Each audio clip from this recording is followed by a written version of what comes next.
जी, हमारे ये नुसरत इलाही हैं, इनको गौ प्रकोष्ठ का प्रदेश संयोजक बनाया है भारतीय सद्भावना मंच की तरफ से।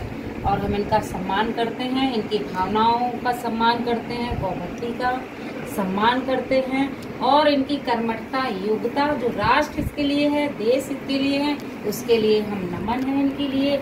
और इस पद के लायक भी हैं। मेरे तरफ से नहीं, ऊपर से ये निर्देश है कि नुसरत इलाही को संभल में आगे बढ़ाएं।